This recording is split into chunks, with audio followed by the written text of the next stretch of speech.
Vienna పట్టణంలో ఒకప్పుడు ఒక డ్యూక్ రాజ్యం ఏలేవాడు. అతనెంత నెమ్మదిగా, మృదువుగా ఉండేవాడంటే, అతని ప్రజలు శిక్ష పడకుండా చట్టాన్ని అధిగమించేవాళ్ళు. ముఖ్యంగా ఒక చట్టం ఉంది. కానీ అతని రాజపాలన మొత్తంలో దాన్ని ఒక్కసారి కూడా అమలు పెట్టకపోవడంతో అది ఉందనే దాదాపు మర్చిపోయారు. అదేంటంటే, ఎవరైనా తన భార్య కాని స్త్రీతో కలిసి జీవిస్తుంటే అతనికి మరణశిక్ష విధించవచ్చు. కానీ డ్యూకు జాలిగుణం వల్ల ఈ చట్టాన్ని ఎవరూ పట్టించుకునేవారు కాదు. దాంతో పెళ్లి అనే వ్యవస్థకి ఉండే పవిత్రత తగ్గిపోయింది.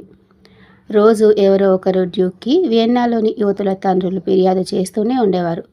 తమ అమ్మాయిలని తమ రక్షణ నుంచి భ్రష్టు పట్టించి పెళ్లి కాని అబ్బాయిలు తమ తోడుగా ఉంచుకుంటున్నారని. పాపం మంచితనం ఉన్న డ్యూకు తన ప్రజల్లో కలుగుతున్న చెడు నడతను బాధగా గమనిస్తున్నాడు. కానీ ఇన్నాళ్ళు తాను చూపించిన మంచితనాన్ని వదిలేసి ఈ దుష్ప్రవర్తనని అరికట్టడానికి ఒక్కసారిగా కఠినంగా మారితే ఇన్నాళ్ళు తనని ప్రేమించిన ప్రజలు తనని నియంతగా భావించే ప్రమాదం ఉందనుకున్నాడు. అందుకని కొన్నాళ్ళు తన సింహాసనం నుంచి తప్పుకొని తన స్థానంలో తన అధికారాన్ని పూర్తిగా వినియోగించగలిగిన వ్యక్తిని నియమించాలని నిశ్చయించుకున్నాడు. అలా చేస్తే అగౌరవంగా ప్రవర్తించే ప్రేమికులని శిక్షించే చట్టాన్ని అమల్లో పెట్టవచ్చు. తాను అసాధారణ కరుకుతనం చూపించాడన్న నింద భరించకుండా ఉండవచ్చు. యాంజీలోకి వియన్నాలో సాధువుగా జీవితం గడుపుతున్నాడన్న మంచి పేరుంది. నియమం తప్పని అతని జీవిత విధానాన్ని బట్టి ముఖ్యమైన మార్పును తీసుకురావడానికి సరైన వ్యక్తిగా అతన్ని డ్యూక్ ఎన్నుకున్నాడు. తన ముఖ్య సలహాదారుడైన ఎస్కలేస్కి డ్యూకు తన ప్రణాళికను చెప్తే అతను అన్నాడు, ఇంత అధిక స్థాయిని గౌరవాన్ని పొందడానికి అర్హత కలిగిన వ్యక్తి వియన్నాలో ఎవరన్నా ఉన్నారా అంటే అది యాంజీలోనే. ఇప్పుడు పోలాండ్కి వెళ్తున్నానన్న మిష మీద డ్యూకు వియన్నా నుంచి వెళ్ళాడు. తాను లేనప్పుడు తన వ్యక్తిగా రాజ్యభారం నిర్వర్తించేటట్లు నియమించాడు. కానీ డ్యూకు నిజంగా వెళ్ళలేదు. అతను రహస్యంగా వియన్నాలోకి తిరిగి వచ్చి పురోహితుని వేషం ధరించాడు, సాధువుగా కనబడుతున్న యాంజీలోని గమనించడానికి. కానీ సరిగ్గా యాంజీలోకి కొత్తగా అధికారం చేజెక్కిన రోజుల్లోనే అనుకోకుండా క్లాడియో పేరున్న ఒక వ్యక్తి ఒక అమ్మాయిని ఆమె తల్లిదండ్రులను కాదని తనతో ఉండేటట్టు చేశాడు. ఈ నేరానికి కొత్తగా రాజుగా వ్యవహరిస్తున్న అతని ఆజ్ఞ మేరకు క్లాడియోని బంధించి జైలు పాలు చేశారు. ఇన్నాళ్ళు నిర్లక్ష్యం చేసిన పాత చట్టం మేరకు యాంజీలో క్లాడియోకి ఉరిశిక్ష విధించాడు. యువ క్లాడియోని క్షమించమని ఎన్నో విన్నపాలు వెళ్ళాయి. పాత మంత్రి ఎస్కలేస్ కూడా అతని తరపున వకాల్తా పుచ్చుకున్నాడు. పాపం, నేను రక్షిద్దామనుకున్న ఈ వ్యక్తి తండ్రి గౌరవనీయుడు. అతని కోసమన్నా ఈ యువకుడు చేసిన తప్పిదాన్ని మన్నించమని నేను ప్రార్థిస్తున్నాను. కానీ యాంజీలో బదులిచ్చాడు. తినటానికి వచ్చిన పక్షులను చెదరగొట్టడానికి పెట్టే దిష్టిబొమ్మలా చేయకూడదు చట్టాన్ని. అది హాని చేయదని అలవాటు నేర్పితే దానికి భయపడే బదులు పోయి దాని మీదే వాళ్తాయి. అందుకని అతను మరణించాల్సిందే. క్లాడియో స్నేహితుడైన లూసియో అతన్ని జైలులో కలిశాడు. క్లాడియో అతనితో చెప్పాడు, లూసియో, నిన్ను వేడుకుంటున్నాను, నాకు ఈ సాయం చేసి పెట్టు. నా చెల్లెలు ఇసబెల్ దగ్గరికి వెళ్ళు. ఆమె ఇవాళ సెయింట్ క్లార్ కాన్వెంట్లో చేరబోతోంది. ఆమెకి నా ప్రమాద పరిస్థితి గురించి చెప్పు. గట్టిగా ఉన్న నియమించబడిన రాజుతో స్నేహం చేయమని బతిమాలు. యాంజీలో దగ్గరికి వెళ్ళమను. నాకు ఆమె మీద బాగా నమ్మకం ఉంది. ఎందుకంటే ఆమెకి బాగా మాట్లాడే నైపుణ్యం ఉంది. బాగా నచ్చజెప్పగలదు. అదే కాక యువతల కన్నీరులో మాటలు చెప్పని భావాలెన్నో ఉన్నాయి మగవారిని కదిలించడానికి. క్లాడియో చెల్లెలు ఇసబెల్ అతను చెప్పినట్టుగా ఆ రోజు కాన్వెంట్లో సన్యాసినిగా మారటానికి చేరుతోంది. సన్యాసినిగా మారటానికి శిక్షణ పొందాక పూర్తిగా సన్యాసినిగా అవ్వాలని ఆమె కోరిక. ఆ కాన్వెంట్లో నియమాల గురించి ఒక సన్యాసిని ఆమె అడుగుతుండగా వాళ్ళకి లూసియో గొంతు వినబడింది. అతను ఈ ఆధ్యాత్మిక గృహంలో అడుగు పెడుతూ అన్నాడు, ఈ ప్రదేశంలో శాంతి ఉండుగాక. ఎవరు మాట్లాడుతున్నారు? అడిగింది ఇసబెల్. అది ఒక మగ గంతు. నన్ బదులిచ్చింది. ఓ ఇసబెల్, అతని దగ్గరికి వెళ్ళు. అతను వచ్చిన పనేమిటో తెలుసుకో. నువ్వు వెళ్ళవచ్చు, నేను వెళ్ళకూడదు. నువ్వు ముసుగు వేసుకున్నాక నువ్వు కూడా పురుషులతో మాట్లాడకూడదు, ఒక పై అధికారి సమక్షంలో తప్ప. తర్వాత నువ్వు మాట్లాడితే మొహం చూడకూడదు, లేదా మొహం చూపితే మాట్లాడకూడదు అంది నన్ను. మీ నన్లకి ఇంకా ఎక్కువ సదుపాయాలు లేవా? అడిగింది ఇసబెల్. ఏమి చాలవా? అడిగింది నన్. నిజానికి సరిపోతాయి, ఇంకా కావాలన్న ఉద్దేశంలో అడగడం లేదు. సెయింట్ క్లార్కి చెందిన సిస్టర్గా జీవించడానికి ఇంకా కఠిన నిబంధనలు కోరుతున్నాను అంది ఇసబెల్. మళ్ళీ లూసియో గొంతు వినబడింది. నన్ను చెప్పింది, మళ్ళీ పిలుస్తున్నాడు, దయచేసి వెళ్ళు, అతనితో మాట్లాడు. అప్పుడు ఇసబెల్ వెళ్ళి లూసియోని కలిసింది. అతని పలకరింపుకు జవాబుగా శాంతి సౌభాగ్యాలు కలుగుగాక. ఎవరు మీరు అంది గౌరవపూర్వకంగా ఆమె దగ్గరికి వెళ్తూ. శుభోదయం కన్య. నువ్వు కన్యవే అయితే నీ బుగ్గల మీద విరబూస్తున్న గులాబీలు చెప్తున్నాయి నువ్వు తక్కువేమీ కాదని. నన్ను ఇసబెల్ దగ్గరికి తీసుకెళ్లగలవా? ఈ చోటికి ఆమె కొత్తగా వచ్చింది. తన దురదృష్టకరమైన అన్న క్లారియోకి అందమైన చెల్లెలు అన్నాడు. దురదృష్టకరమైన అన్న ఎందుకు?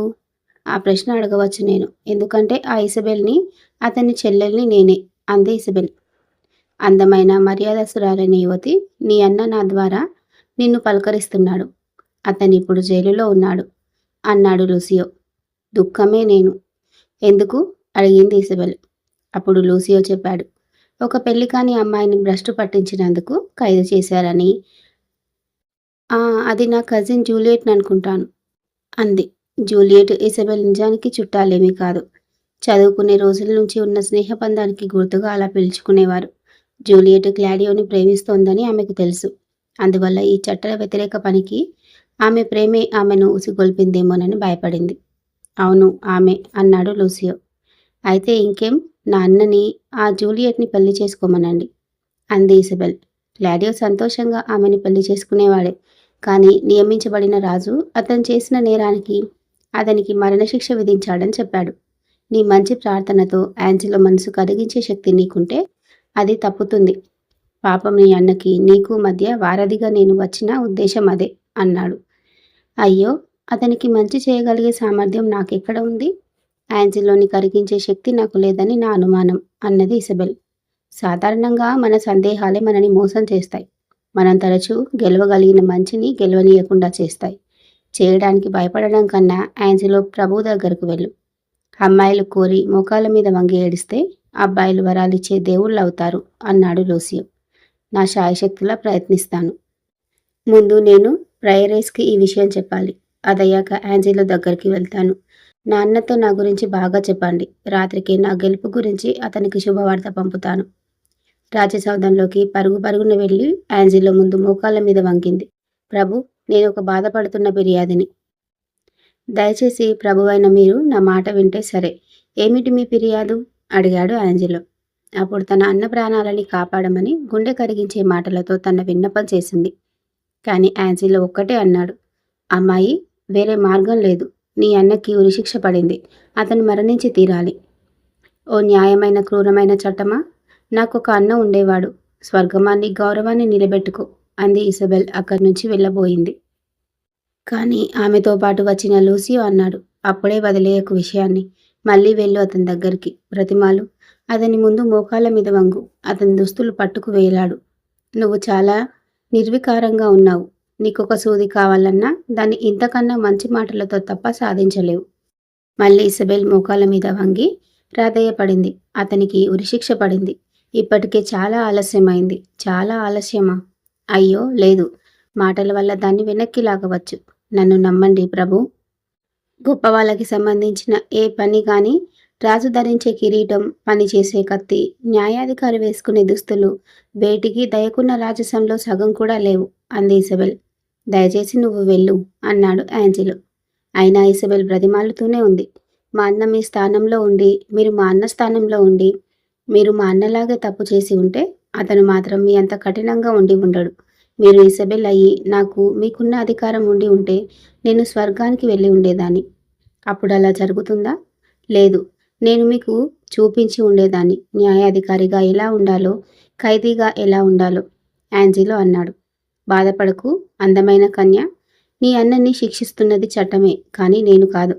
అతను నా రాజోద్యోగి అయినా, నా సోదరుడు అయినా, నా కొడుకు అయినా కూడా అతనికి కూడా అలా జరగాల్సిందే. అతను మరణించాలి రేపు. రేపేనా? అయ్యో, ఇది హఠాత్తుగా ఉంది. అతన్ని వదలండి. మరణానికి అతను సిద్ధంగా లేడు. మన వంటింట్లోని పక్షులను కూడా ఋతువులను బట్టి చంపుతాము. అలాంటిది మన శరీరానికి ఇచ్చే విలువ కూడా స్వర్గానికి ఇవ్వమా? బాగుంది, బాగుంది ప్రభు. ఒక్కసారి ఆలోచించండి. నా అన్న చేసిన తప్పే ఎంతోమంది చేసినా వేరే ఎవరికీ శిక్ష పడలేదు. అందువల్ల ఈ శిక్షని అమలులో పెట్టే ముందు ఒక్కసారి ఆలోచించండి. ఈ శిక్షని అమలులో పెట్టే మొట్టమొదటి వ్యక్తి మీరే అవుతారు. శిక్షని పొందిన మొట్టమొదటి వ్యక్తి అతనే అవుతాడు. ఒక్కసారి మీ గుండె తలుపు తట్టి చూడండి. నాన్న చేసిన తప్పును గురించి దానికేం తెలుసో అడగండి. అతను చేసినది సహజమైన పొరపాటని ఒప్పుకుంటే నాన్న ప్రాణాలు తీయటం గురించి అది ఒక్క ఆలోచన కూడా చేయకుండుగాక. ఆమె అంతవరకు చెప్పిన వాటికన్నా ఆమె చివరి మాటలు యాన్సీలోని బాగా కదిలించాయి. ఎందుకంటే ఇసబెల్ అందం అతని హృదయంలో తప్పుడు భావాలని రేపుతోంది. క్లాడియో చేసిన పొరపాటు లాంటిది చేయమని ప్రేరేపిస్తూ అగౌరవపూర్వక ప్రేమ ఆలోచనలు రేగడం మొదలుపెట్టాయి అతనిలో. అందుకని అతని మనసులో జరుగుతున్న ఘర్షణ అతని మొహం తిప్పేసేలాగా చేసింది. కానీ ఆమె అతన్ని ఇటు చూడమని చెప్తూ అంది. ఓ ప్రభు, వెనక్కి తిరగండి. వినండి, నేను మీకెలా లంచం చూపిస్తానో. మంచి ప్రభు, వెనక్కి తిరగండి. ఏమిటి, నాకు లంచమా? అడిగాడు యాంజిలో. తనకేం లంచం ఇస్తానని ఆమె ఆలోచనకి ఆశ్చర్యపోతూ ఇసబెల్ అంది. ఆ, అవును, స్వర్గమే మీతో పంచుకునే కానుకలిస్తాను. బంగారు కానుకలతోనూ మెరిసే రత్నాలతోనూ కాదు. ఎందుకంటే వాటి విలువ మనం చూసే దృష్టిని బట్టి ఎక్కువగానో తక్కువగానో ఉంటుంది. నేనిచ్చేవి నిజమైన ప్రార్థన. అది సూర్యోదయం లోపు స్వర్గానికి చేరుకుంటుంది. ఈ ప్రార్థనలు ఉన్నతమైన ఆత్మల నుంచి, ప్రాపంచిక విషయాల మీద దృష్టి నిల్పని ఉపవాసం చేసే కన్యల నుంచి వస్తాయి. సరే, రేపురా నా దగ్గరికి అన్నాడు యాంజిలో. తన అన్న ప్రాణాలు ఆ ఒక్కరోజు కన్నా ఆగటం, తన గోడు మళ్ళీ వినటానికి అనుమతినివ్వడంతో ఎలాగైతేనేం అతని కఠిన హృదయాన్ని కరిగించాలన్న ఆనందపుటాశతో వెళ్ళింది. వెళుతూ వెళుతూ అంది, స్వర్గం మీ గౌరవాన్ని పదిలంగా చూడుగాక.